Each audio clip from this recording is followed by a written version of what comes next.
মাঠের ফুটবল এখনো শুরু হয়নি, কিন্তু রাজনীতি আর যুদ্ধের উত্তাপ ইতিমধ্যেই ছড়িয়ে পড়েছে আসন্ন বিশ্বকাপকে ঘিরে। ইরান আদৌ বিশ্বকাপে খেলতে পারবে কিনা সেই প্রশ্নই এখন ঝড়ে উঠেছে আন্তর্জাতিক অঙ্গনে। যুক্তরাষ্ট্রের প্রেসিডেন্ট ডোনাল্ড ট্রাম্প এ বিষয়ে মন্তব্য করে বলেছেন, ইরান বিশ্বকাপে খেলবে কিনা সেটা তিনি পাত্তা দেন না। পলিটিকোকে দেয়া এক সাক্ষাৎকারে ট্রাম্প বলেন, ইরান এখন পরাজিত এবং প্রায় শক্তিহীন হয়ে পড়েছে।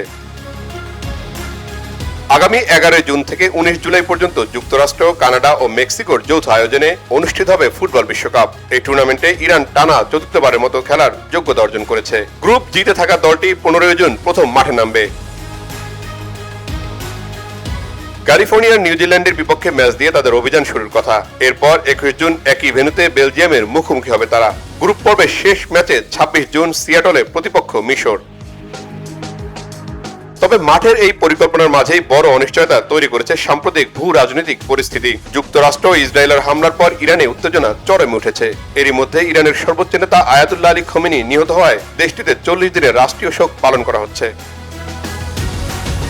এই সময়ের মধ্যে কোনো ম্যাচ অনুষ্ঠিত হবে না, ফলে ঘরোয়া লিগ ও প্রস্তুতি ম্যাচগুলো স্থগিত রয়েছে, যা বিশ্বকাপের আগে দলের প্রস্তুতিতে বড় প্রভাব ফেলতে পারে।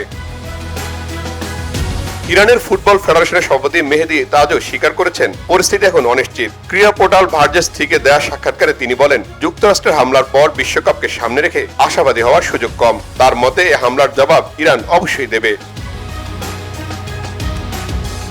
ইরানের সরকারি টেলিভিশনেও তাজ বলেন, বর্তমান পরিস্থিতিতে দেশটি বিশ্বকাপে খেলতে যুক্তরাষ্ট্রে যাবে কিনা সেটি এখনই নিশ্চিত করে বলা সম্ভব নয়। এ বিষয়ে চূড়ান্ত সিদ্ধান্ত নেবেন ক্রীড়া সংশ্লিষ্ট কর্তৃপক্ষ। অন্যদিকে ফিফার সাধারণ সম্পাদক মাটিয়াস গ্রাফেস্ট্রম বলেছেন, তাদের লক্ষ্য হলো এমন একটি বিশ্বকাপ আয়োজন করা যেখানে সব দল নিরাপদভাবে অংশ নিতে পারবে।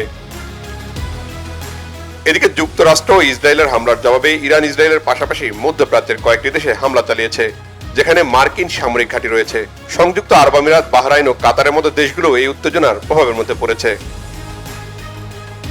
মধ্যপ্রাচ্যের এই সংঘাত শুধু রাজনীতিতেই সীমাবদ্ধ নেই, ফুটবল, ক্রিকেট, ফর্মুলা 1 ও মেটোজিপির মতো বিভিন্ন খেলাতেও এর প্রভাব পড়তে শুরু করেছে। সব মিলিয়ে বিশ্বকাপের আর মাত্র 3 মাস বাকি, কিন্তু মাঠে নামার আগেই প্রশ্নটা ঘুরে ফিরে আসছে বারবার, শেষ পর্যন্ত ইরান কি বিশ্বকাপে খেলতে পারবে, নাকি যুদ্ধের ছায়ায় ঢেকে দেবে তাদের বিশ্বকাপ স্বপ্ন।